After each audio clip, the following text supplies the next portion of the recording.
Hello, and welcome to Socially Holistic Podcast. Socially Holistic helps coaches and holistic entrepreneurs and women in heart-centered businesses make sense of social media so they can build their own online network and get more clients. As a heart-centered business owner, you do amazing work. Holly's mission in life is to help you help more people. Help us help more women in business with a 5-star review of this podcast. Please leave one today over at iTunes. The more women who find out about this podcast, the more heart-centered businesses will be successful. Thank you.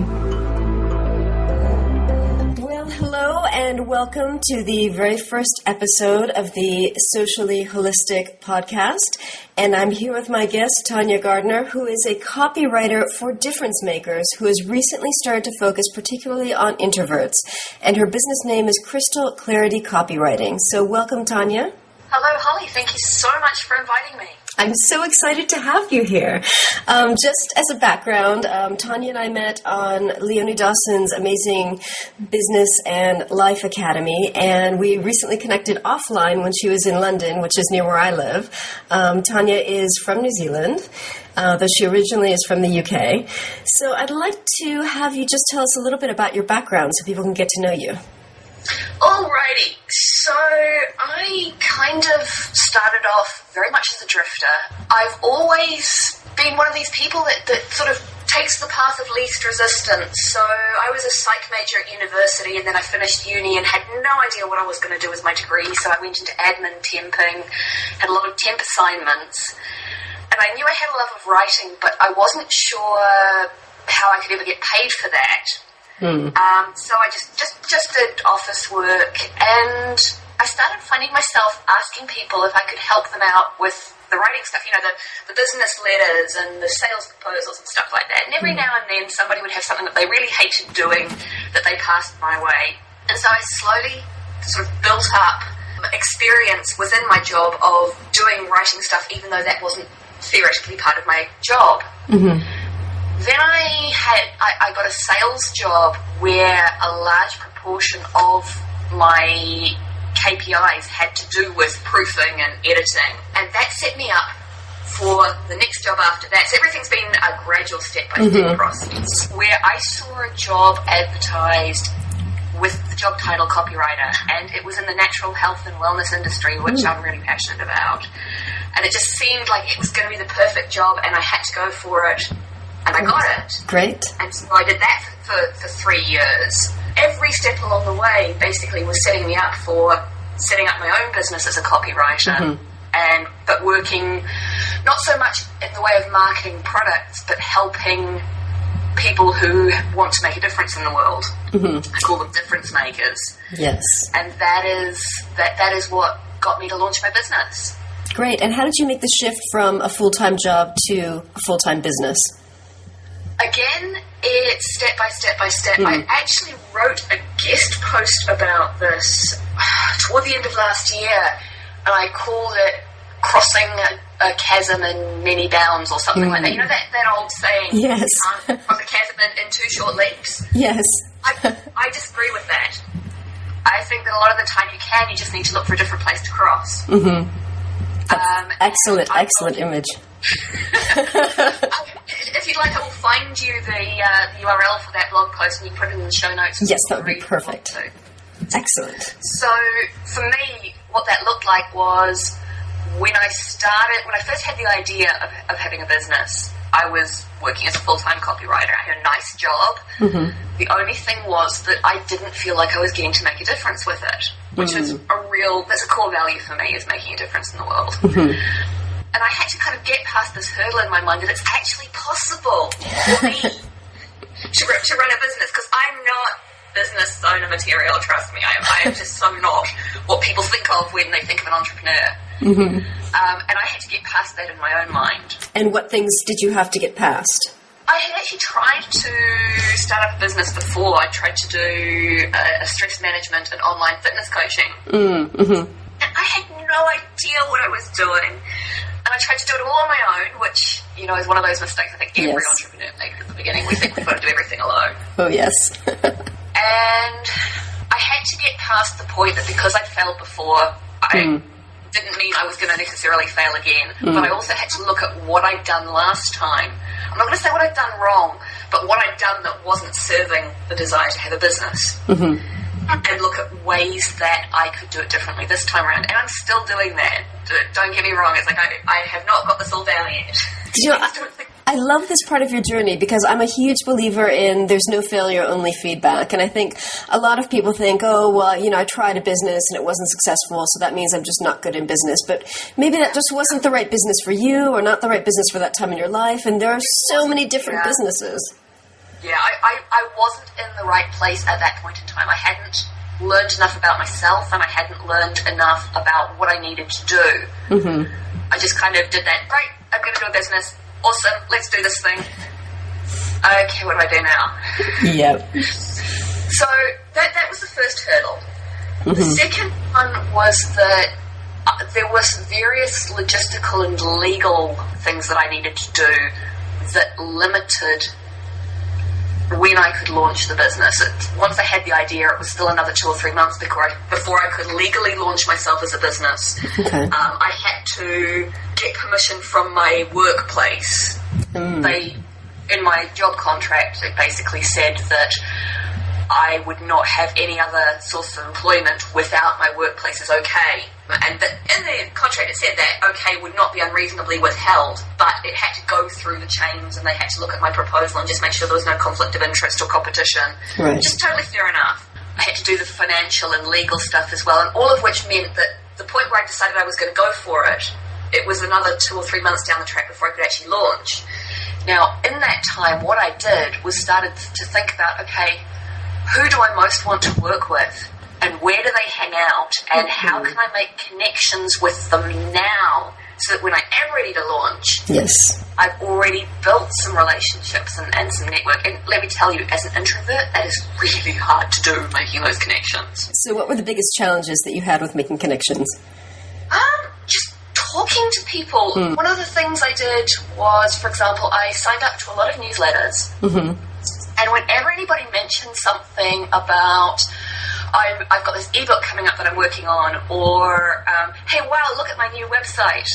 What I'd do is I'd say, hey, I'm a copywriter and I'm trying to, I'm totally new, totally green, don't want to give you the wrong idea here, but I'm trying to get some experience under my belt and get some nice testimonials. So what I'd like to do is there anything I can help you with, especially with the ebook? I say, have you got anyone to edit that for you? Can I help you in exchange for an honest testimonial? Excellent. So that I wasn't charging any money, so there was no problem with the logistical or legal side of things, but I was starting to very gradually get my name out there, make connections, that some of which I still have today, and get that important social proof up on my website so that when I was ready to launch, I at least had a little bit on there that said, hey, I am worth paying for, honestly. Excellent.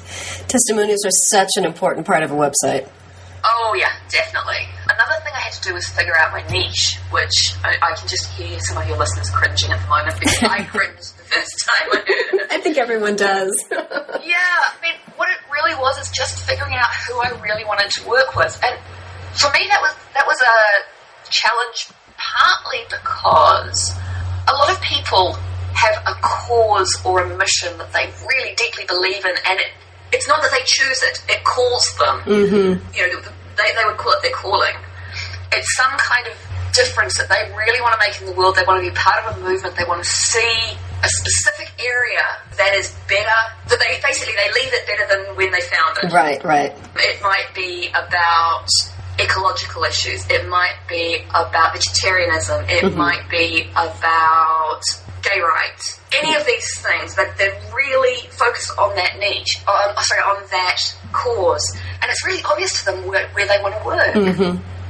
Now, for me, there are so many things I believe in and so many things that I want to support, and there's no way that I could spread myself thin enough to do stuff in every one of those niches. Yes. Those causes. And I had this epiphany one day. It's like, hang on a second. Even if I did go into one of these particular areas, I don't know what I'd do there, but I have these amazing writing skills. I love writing. what if I were to use those skills to support the people who are making the differences out there? And then I can support all kinds of different causes and, be a part of all kinds of different making differences. And that was my moment of, okay, this is what my business is going to be. I'm going to be the person I'm not going to be the difference maker myself. I'm going to be supporting all the difference makers out there because that's what I do well. Excellent. So then I launched the business part-time while I was working my day job. And then I had a change in circumstance. It would have been, July last year. My dad passed away. Oh, I'm sorry to hear that. Which was a very difficult time. But one of the gifts that he gave me, one of the many gifts that he gave me, this one just happens to be financial, was the ability to quit my job and focus on my business full-time without having to worry about my business supporting me financially from the get-go. Excellent. That's great. And I cannot describe how grateful I am for that, because I don't think I would have had the courage to launch full-time if it hadn't been for that change in circumstances. I think that's a huge part of what makes people so hesitant to start a business, because it's a huge leap financially. If they don't, most businesses don't generate enough money to live off of in the first couple of months. So, I mean, I don't know what it's like in the UK or the US, but here in New Zealand, our Inland Revenue Department expects a business to make a loss for the first 3 years, and they don't really start getting upset with you until you're in your fourth year and you're still registering a loss. Yeah. Now, online businesses are well known for getting out of the red much more quickly because we have lower overheads to start with. We often don't have to invest quite as much into our businesses to start them up. But there's still the reality that it takes a while for the ball to start rolling, and in that meantime, if you don't have a financial cushion, it's a lot harder. And I certainly, my hat goes off to people who start their businesses without that financial cushion, because I feel like I got to take the easy way. So you are recently focusing particularly on introverts. You've kind of found your niche and you've started to focus on them. Why would you say there's all this buzz on introverts on the internet? Because I keep reading about them all over the place. Everyone's talking about them. Isn't it? The reason that I focused myself, so I started focusing in on working with introverts, is because I caught some of this buzz, and as I was reading and learning about it, it's like, oh my God, this describes me so much. I can't believe how many tendrils of introversion seem to have kind of wiggled their way into areas of my life that I would have had no idea had anything to do with introversion. So that's why I focused on it. But I think from a sort of a more environmental point of view, I think Susan Cain's Quiet, the Power of Introverts, which incidentally is on my library hold list, but I still haven't read it. Oh, wow. I've so many people who've talked about it, and I can't wait to get to it. I think her book was just a world changer. Suddenly, everyone was realizing that introvert doesn't mean antisocial. It doesn't even mean shy, although a lot of people think that it does. There are plenty of confident introverts, and I consider myself a confident introvert. And there are actually shy extroverts as well. But I think people started reading it and realizing that the extroverted business model, or in fact just the extroverted model of interaction, where the more you're social, the better, the more friends you have, the better, the more time you spend with other people, the better. That works really well for extroverts, and there's nothing wrong with it if you are the sort of person who thrives on social interaction. But somewhere between 25 and 57% of us, depending on who you ask, are introverted. And for us, that model is so draining because we actually have to spend energy to interact with other people, even if we love them deeply, even if we enjoy our time with them. Interacting with them actually uses up our energy reserves, and we have to recharge by being alone. And I think there are so many people who, for all of their life, have been told that they're antisocial, or that they just need more confidence, or that they need to get more friends, and they felt like there's something wrong with them. And then they've read this book, and it's like, oh my God, it's not just me. I'm not broken. I don't need to be fixed. I'm just an introvert, and that's fine. Yeah. For me, that was a really seminal moment. And I've realized as well that there are a lot of strengths associated with being an introvert that are really useful in building a business and building business relationships and then maintaining those relationships. But we don't get told about them because we keep getting these messages that the only way to promote our businesses is to hustle, hustle, hustle and go out and do the extrovert thing. So what are the strengths that what are the strengths that you see that introverts have? Sorry, What are the strengths that you see that introverts have that can help with business? Sure, okay, so first of all, where extroverts tend to have a lot of relationships but have them reasonably shallow. Mm-hmm. We tend to go deep and narrow, so we are, in general, we are good at building a few relationships but building them deeply. We're often good at listening. Okay. We are really good at working on our own. A lot of us excel at researching.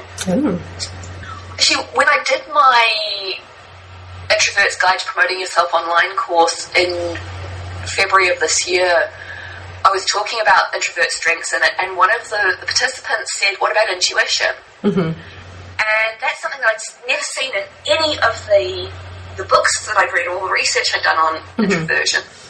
But it makes sense because when you're an introvert, you tend to be really comfortable in your own head.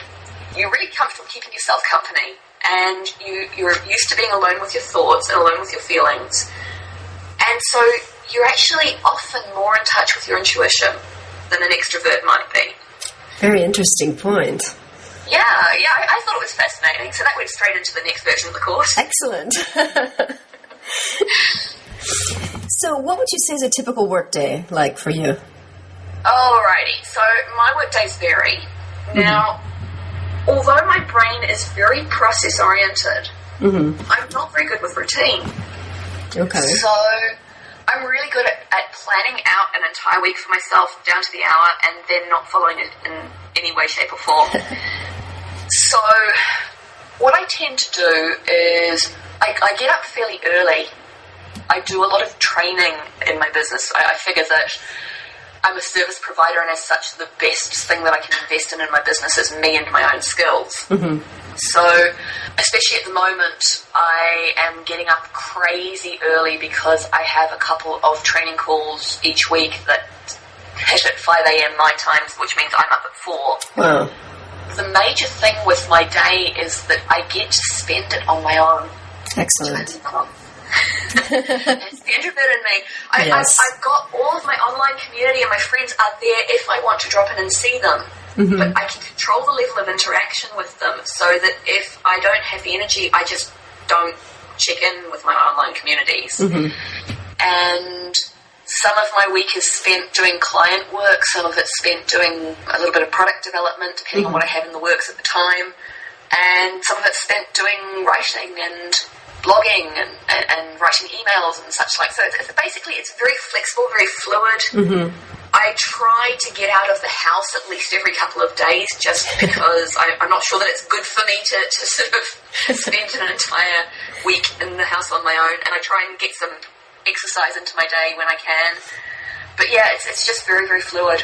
Excellent. That sounds like a beautiful work week. It feels good for me. Well, what about outsourcing? Are there any parts of your business that you outsource? Absolutely. Now, I have to say it took me a while to do this. I think that happens to everyone. Yeah, it's not just about being able to afford it. It's having the mindset that if I'm going to make this work, I need help, which is a scary thing for an introvert to get to. It's also, there's a level of kind of feeling as though you're faking it. You have this sort of thought process of, I'm not at the stage yet where I really need someone. I can't justify it, and I'm just kind of playing dress up if I get somebody else involved. But I have to say that the outsourcing I've done has just been the best thing ever for my business. So what I do... do you want to know who I outsource to, or just the things that I outsource? Just the things, and if you want to recommend anyone, we can include them in the show notes. Cool, okay. So everything, all my tech that's related to my website, I basically have a total care package with someone called Kate Newbill from Two Fish Web. Okay. And she just looks after everything for me, all my security, my backups, anytime I have an issue with any of my website tech, if something's running slow or not appearing as it should do on the screen, I get on to Kate and she is on it like a shot usually. She's awesome. Perfect. So I don't have to think about that. That's so, peace of mind with your website is so important. Yeah. Oh, yeah. Oh, and she does the hosting as well, so I don't have to worry about that. Good. Okay, so in addition to that, I have, since I think it was January or February, I started working with a VA. And that was one of the real ones that, for me, felt like I'm just playing dress up in mummy's clothes. I'm not at the point where I need a VA, am I? I love that image. The reason I actually started working with Tina, my VA, was that I knew back in February that I was going to be taking a 5-6 week vacation in May to June of this year, and I wanted somebody to sort of keep the home fires burning and keep an eye on my email and make sure that nobody was having massive crises that I needed to get involved in without me having to check in every day while I was on holiday. Mm-hmm. As we worked together, I sort of found more things that I could delegate to her. And again, like everything else we've talked about so far, it's been very fluid. We didn't go into it with I will get you to do this, this, this, and this, and that's all it's ever going to be. Yeah. It flowed into something else. Yeah, we sort of said, okay, let's try this. How does it work when I delegate this? And how does it work when I delegate that? And some things have been perfect, and I still get Tina to do them now. And other things, it's like, you know what, I'm not actually saving myself any time with this thing, and I quite enjoy doing it, so I might grab that back. Yeah, that makes sense. So that's my admin. And the other thing that I happily outsource is that I have an accountant dealing with I think what you call a CPA, dealing with all of my tax stuff and a lot of my finances. I do really, really, really basic bookkeeping myself in terms of I track my incomings and outgoings myself, because as a business owner, I feel like I should be on top of that. Yes. I don't believe in leaving that level of detail to somebody else. But anything beyond the simple, basic stuff, anything that requires more than an Excel spreadsheet, basically, I am happy to pay somebody else to do that, because otherwise I would stress myself silly that I was forgetting something and that the IRD, the Inland Revenue, were going to come down on me like a ton of bricks for some kind of honest mistake. Sounds like a smart decision then. It feels like it, yeah. Those are the three things that I outsource at the moment. I can vaguely imagine that at some point I might end up outsourcing some of my social media as well. Mm-hmm. It's not that I don't enjoy doing that, it's that I spend way too much time on it and it's too much fun, and I should really actually do more businessy stuff rather than playing on Facebook. But I'm not at that point yet. Okay, that's something I hear a lot. So in addition to your outsourcing, are there any business tools that you use, either online or offline, hardware, software? What do you use that kind of helps you with your day-to-day business? All right, so Dropbox is a major for me. I love Dropbox. It's so fabulous. I could not... Okay, when I did my trip over to the UK, my idea was that I was going to work part of the holiday, and I just wanted to put boundaries around when I would be working and when I would be spending time with family and when I would be having my introvert alone time. Mm-hmm. And there's no way that I could have set up my business and worked with my clients the way I did without Dropbox or some similar form of cloud-based storage. Mm-hmm. So for people who don't know, Dropbox is a way of storing your files so that wherever you are in the world, whatever computer you log in on, you can access them. Yes. And also your iPhone, your iPad, it's everywhere. Yep. Laptop, logging in at an internet cafe. Yes. You can do it. Yes, I love it. That was top of my list. I've actually, interestingly enough, one of the things I started doing is stopped using a tool. Mm-hmm. When it was just me, and I was mostly doing personal email stuff, I used Outlook and downloaded all my email server. But now that I have a VA, I need her to be able to access my email. And so what I've done is taken a step back and gone back to using Gmail, mostly as a webmail. I only use Outlook now to back up my, and archive my emails. And I find some of the tools in Gmail, especially the filters, and I think it's called Boomerang. Oh, I love Boomerang. I've just discovered it. Yeah, Boomerang. I've just discovered it probably 2 weeks ago. Oh, excellent. Oh my god, it is again, for people who don't know, Boomerang is a little plugin that goes with Gmail that allows you to, firstly, it means that you can queue an email for sending later on. So it doesn't have to go to the person that you're sending it to when you hit send. So I can work on an email over the weekend and then have it send as though it was going Monday morning, which makes it look less like I have the horrendously fuzzy boundaries that I do around my weekend work. The other thing it will do is that you can set it to ping you if you send an email and you don't hear back from it within a certain amount of time. So it's like a little reminder that, you know, if I were to email Holly about some project that we were working on together, rather than me having to keep in mind that if I haven't heard back from in 3 days, I have to follow her up. I just tell Boomerang to ping me if the reply hasn't come in. Yes, so convenient. Awesome. And another thing that it does is you can keep your inbox clean by, if you've done, you know, your 2 hours of emailing for the day and you've still got 5 emails left to go, you don't want to answer them today, you can ping them to Boomerang out of your inbox and come back either tomorrow, whenever. Yes. I love that feature. I haven't used that yet. I have this weird, I have a system called Inbox Zero-ish. Oh, okay. Which is kind of like Inbox Zero, but more flexible.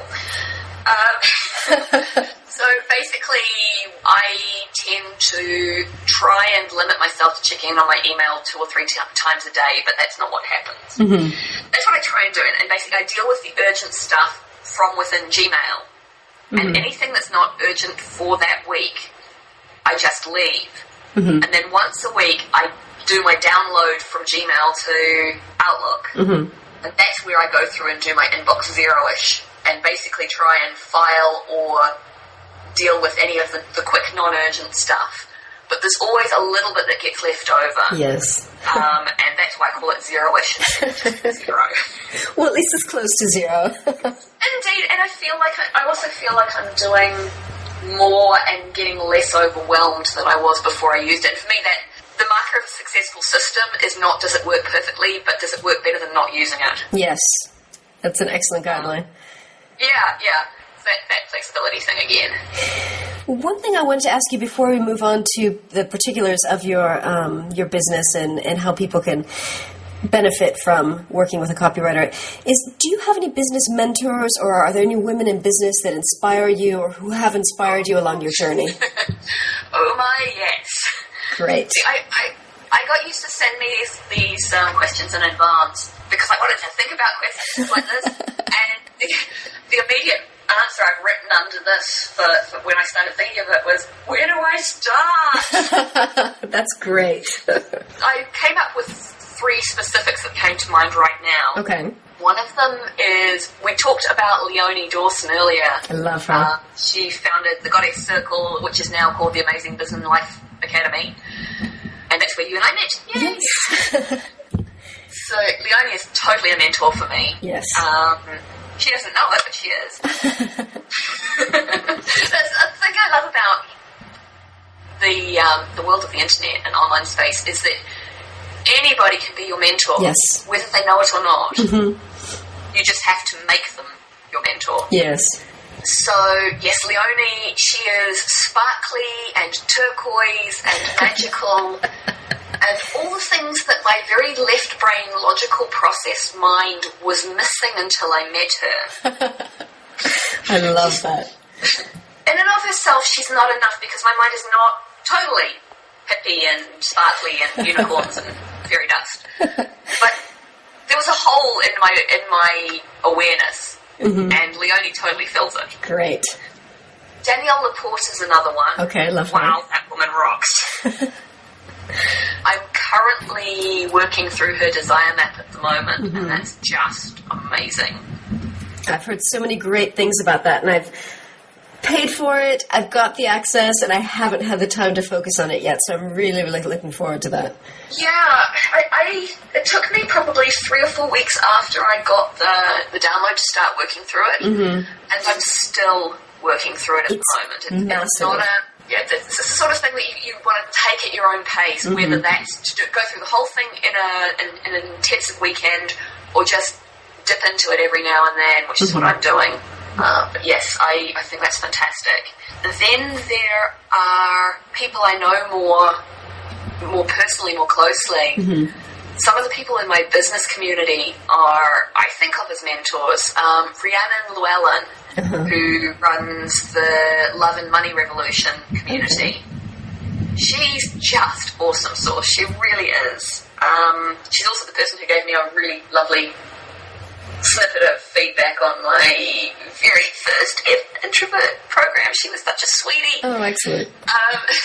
So she's endeared herself in my heart to me forevermore. Kate, who does all my tech stuff. Okay. She's actually a really amazing person, and again, she doesn't know it, but I think of her as a mentor. So there's so many people who inspire me, and who either with what they teach or just who they are, they give me the sense that I can do this. It's big and it's scary, but oh my God, I'm going to do this. So yeah. And that is a huge understanding when you come to the point where you realize, I've got this huge business idea, it's so inspiring, I'm so excited about it, I can do this. Yeah, it's that thing of what I create may be nothing like the vision that I had when I started. And that's okay, because it's still going to be perfect. I love that. Perfect. So focusing back a little bit onto what you do, when can introverts most benefit from copywriting and promotional help? Alrighty, so we talked about a few of the strengths that introverts tend to have above sort of their standard dream dealing with people, which is what they often think of initially. Right. We talked about the fact that they tend to be good at writing. I mean, I'm not the only one. A lot of introverts have writing as a skill. But we tend to be in our own heads a lot, and that can make it really difficult to write copy or promote ourselves from our client's perspective. It's really easy to talk about what we do, especially if we're passionate about it. We can talk about what we do in terms of the processes that we use and the specific features that are involved in any one of our offerings, because we know so much about it and we want to share that knowledge. Right. But we tend to forget that a lot of the time the people that we're talking to don't really care about the process. Right. They want the results. They want to know what difference it's going to make in their lives, how it's going to change whatever problem that they're experiencing. This beautiful example in one of the telesummits, a metaphor that somebody talks about. Imagine that there are these two islands, Pleasure Island and Pain Island. And people are sitting on Pain Island, and they know they're miserable, but they don't know what the other options are. And you have this boat that will ferry them from Pain Island to Pleasure Island. But you have to convince them to get on the boat. Now, a lot of people will sit there and talk about how wonderful their boat is, and how many gadgets it has, and how comfortable it's going to make the journey. But they forget that people actually need a reason to leave Pain Island and go to Pleasure Island in the first place, and they need to talk about Pleasure Island and how wonderful it is. And they need to help tell people where they're going with the boat, because if they're going from Pain Island to even bigger Pain Island, who wants to get on that boat? Or if they've, got on other boats before that have sunk. Yeah, that's a problem. They're not likely to trust your boat. And I wish I could remember whose metaphor this is, because I promise you it is not mine. It might be Anastasia Nitri's. I'm not sure. But anyway, so we as introverts, we know our boats. We know exactly what they'll do and what they won't do. And we want to tell people about our boats in loving detail, because often we're the ones that built the boat. Right. But just getting out of that mindset and into I need to really get into the brain of the person that I'm writing for. And I need to figure out what's important for them. That's not traditionally something that introverts have learned to do. And is that something you kind of trained or reprogrammed your mind to do since you've been working in this for so long? Yes. With a lot of the training that I've done, because this is a constant refrain from a lot of different copywriting and marketing experts that I have a lot of respect for, I've started to realize where I'm doing it myself. It's actually harder to see it in yourself than it is in anyone else. I can look at someone else's copy and say, okay, people, this is really good information, it's really interesting for you, but people aren't going to care. They're going to skip ahead to this bit, so this is what we need to focus on. I can do that for other people's stuff, but I need somebody else's input for my own, which I think is true of a lot of copywriters. Yes, that makes sense. So what are the dangers of someone trying to do it all alone? I mean, I know outsourcing, as we've already said, is a really, really difficult thing for people in business. Yeah, I think part of it's what I just mentioned above, that even if we're really good copywriters, it can be really hard to do our own stuff, to evaluate our own stuff. Also, I think, especially for introverts, we've learned that it's a bad thing to toot our own horns and that we're intruding or interrupting other people by emailing them or by putting a message up on Facebook. And we know that because we hate being interrupted and we hate people intruding on our space, we don't want to do that to other people. And I think that's probably one of the number one things that clients in the past have said to me, and that introverts on my program have said to me, is that they know that they've got something that'll make a difference in people's lives, but they feel really weird telling people about it. I hear that a lot. Yeah. The other thing is that many of us have grown up writing on paper, or at least writing for print. And we don't realize that there's a completely different way of writing for the web, that if you're going to be read on the screen, there are certain conventions that you need to follow, or you're making it harder than it needs to be for your reader to follow. And that this was enough of a thing in the clients that I was working with at one point that I sat down and wrote up a guide for this is how you can make your web page as clear as possible for an on-screen reader. It's actually available on my site free if people want it. Okay, great. The URL for it is tinyurl.com, crystal clear web page. Perfect, thank you. You're welcome. So what are your top tips for introverted business owners who want to do their own copywriting? Alrighty, so I would say start by figuring out what your key message is, because whether you're writing a web page or an email, a powerful piece of communication is one that has a single unique message. And I think the easiest way to do this is to take a step back from whatever you think you're writing about and say, what is the one thing that you want your readers to walk away from this with? If they take nothing else from reading this web page or this email, what is it that they should walk away with? And handy hint, this should involve a benefit to them. If it doesn't, they're a lot less likely to understand why it's relevant to them. That makes sense.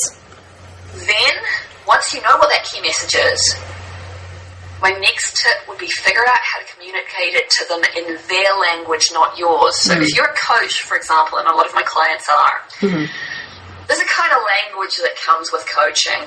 You talk about showing up in your highest potential or imaging a desired future. That makes perfect sense to you because you've been steeped in that language for all of your training. It's really easy to forget that the rest of the world doesn't talk like that, and you can actually lose people or turn them off because they either don't understand what you're saying, or they think they do but they get the wrong impression, or they simply get frustrated because they feel like they're not connecting with you because they don't understand what you're saying. Right. So understanding how your clients use language, the phrases that they use to describe the problems they're having, and the phrases that they use to describe how it would feel to not have those problems anymore, that's the language you need to use, not the language you learned from your coaching diploma. it's a hard one, and you don't always know that you're doing it. Yes. Especially if you have a lot of friends who are coaches or in similar industries, you're constantly surrounded by people who are talking about these things, and you don't realize that the entire rest of the world doesn't speak that language. Exactly, and I'm picking on coaches there, and I apologize to the coaches in your audience because, in fact, any industry has its own jargon. Yes. And there's nothing wrong with that jargon when you are speaking to people who are also in the industry. It became jargon for a reason. Often it's a more precise, nuanced term for something that you'd have to spend, 3 sentences describing rather than spending a single word of jargon on. But the downside is that people outside the industry have no idea what you're talking about. Yes. So that's the second tip. The third tip is when you edit, in brackets, and you are going to edit, you want to look for everything that doesn't support that one message that you came up with in the first place.